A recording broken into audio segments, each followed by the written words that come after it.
BEd entrance exam के लिए हम जीके की क्लास कर रहे थे और अब तक हमने 4 क्लास अपलोड कर दिया है, प्लेलिस्ट भी बना दिया है। तो आप सभी एक बार चेकआउट ज़रूर कर लीजिएगा। ये क्लास काफ़ी ज़्यादा इम्पॉर्टेंट है यदि आपने बीएड एंट्रेंस एग्ज़ाम के लिए फॉर्म अप्लाई किया है तो ठीक है। तो इसके पहले जो 4 क्लासेस अपलोड किया है उसको भी आप लोग ज़रूर देख लीजिएगा। तो चलिए आज की क्लास को स्टार्ट करते हैं। आज के क्लास में हमारा पहला प्रश्न हो जाएगा, निम्न में से कौन एक अर्धचालक है। ठीक है, तो ध्यान रखिएगा अर्धचालक इसमें हो जाएगा ऑप्शन नंबर सी, सिलिकॉन, ये आपका अर्धचालक हो जाएगा। अगला प्रश्न है, मनसबदारी प्रथा किसके द्वारा लागू की गई थी। अकबर द्वारा, बाबर, जहांगीर या शाहजहां द्वारा। करेक्ट आंसर हो जाएगा ऑप्शन नंबर ए, अकबर द्वारा मनसबदारी प्रथा लागू की गई थी। ध्यान रखिएगा इसको। अगला प्रश्न हमारा, सिंधु सभ्यता का प्राचीन बंदरगाह कौन सा था। लोथल, हड़प्पा, सुरकोटदा या Dholavira. Correct answer option number A हो जाएगा लोथल। चलिए अगला प्रश्न देख लेते हैं, एक खगोलीय इकाई निम्न के बीच औसत दूरी होती है। बृहस्पति तथा सूर्य, पृथ्वी तथा सूर्य, पृथ्वी तथा चंद्रमा और प्लूटो तथा सूर्य। करेक्ट आंसर हो जाएगा इसमें ऑप्शन नंबर बी, पृथ्वी तथा सूर्य। क्वेश्चन नंबर 25 कह रहा है, लसिका किसके पचा हुआ तथा अवशोषित वसा का वहा करती है। क्या करती है, इसमें आपका करेक्ट आंसर हो जाएगा ऑप्शन नंबर ए, क्षुद्रांत। चलिए क्वेश्चन नंबर 126 देख लेते हैं, मानव लाल रक्त कणिका का औसत जीवन काल कितना होता है। 3 से 4 दिन, 120 दिन, 12 दिन या कभी नहीं मरती है। तो करेक्ट आंसर हो जाएगा ऑप्शन नंबर बी, 120 दिन इसका औसत जीवन काल होता है मानव लाल रक्त कणिका का। अगला प्रश्न हमारा 127, पौधों का कौन सा भाग केसर के रूप में उपयोग किया जाता है। करेक्ट आंसर हो जाएगा ऑप्शन नंबर डी, वर्तिका तथा वर्तिकाग्र।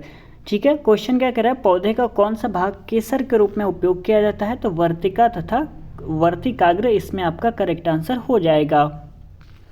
अगला प्रश्न हमारा, अंतर्राष्ट्रीय मजदूर संगठन का मुख्यालय कहाँ पर स्थित है। वियना, पेरिस या ज्यूरिच या और जेनेवा में। तो कहाँ पर स्थित है, तो ऑप्शन नंबर डी करेक्ट हो जाएगा, जेनेवा में अंतर्राष्ट्रीय मजदूर संगठन का मुख्यालय स्थित है। ध्यान रखिएगा इसको। अगला प्रश्न हमारा, निम्न में से कौन सा शहर भूमध्य रेखा के निकटतम है। करेक्ट आंसर हो जाएगा ऑप्शन नंबर सी, सिंगापुर। ये आपका जो शहर है वह भूमध्य रेखा के निकटतम हो जाएगा। अगला प्रश्न हमारा, इनमें से किसे तालाबों में और कुओं में छोड़ने से मच्छरों पर काबू पाने में सहायक होता है। करेक्ट आंसर हो जाएगा ऑप्शन नंबर सी, या क्या लिखा हुआ है, गंबूसिया मछली। ठीक है, इसमें आपका ये आपका करेक्ट आंसर हो जाएगा गंबूसिया मछली।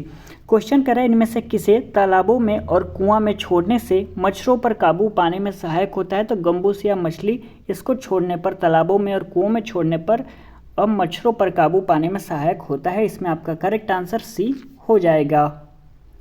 चलिए अगला प्रश्न देख लेते हैं। क्वेश्चन नंबर 131 क्या कह रहा है, निम्न में से अंडे देते हैं और बच्चे को सीधे नहीं जानता।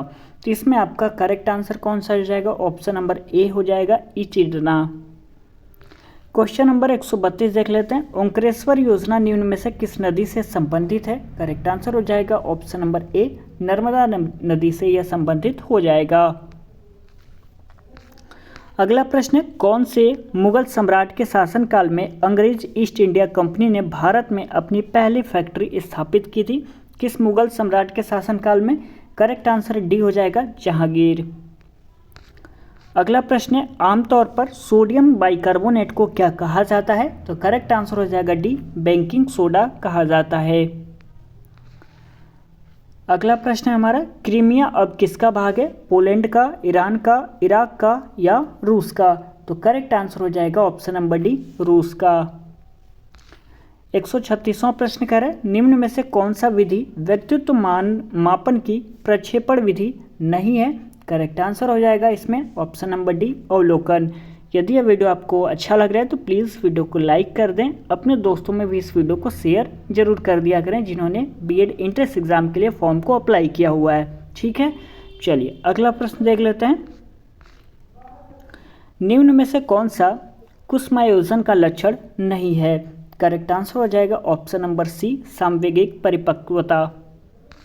अगला प्रश्न हमारा, निम्न में से कौन सा विकास का सिद्धांत नहीं है? निरंतरता का सिद्धांत, विशिष्ट से सामान्य क्रियाओं का सिद्धांत, या एकीकरण का सिद्धांत, या विभिन्नता का सिद्धांत। कौन सा विकास का सिद्धांत नहीं है? तो ध्यान रखिएगा ऑप्शन नंबर बी करेक्ट हो जाएगा। विशिष्ट से सामान्य क्रियाओं का सिद्धांत, ये आपका विकास का सिद्धांत नहीं है।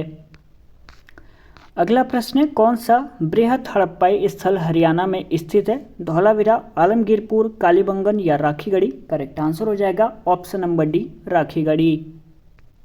प्रश्न हमारा, निम्नलिखित में से कौन सा भारतीय सेना का आदर्श वाक्य है? करेक्ट आंसर हो जाएगा ऑप्शन नंबर सी, स्वयं से पहले सेवा।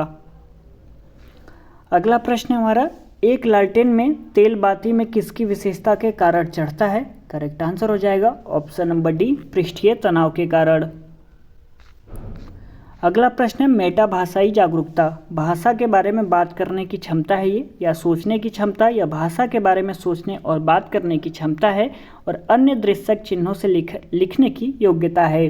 तो करेक्ट आंसर सी हो जाएगा यहाँ पे, भाषा के बारे में सोचने और बात करने की क्षमता हो जाएगा यह मेटा भाषाई जागरूकता।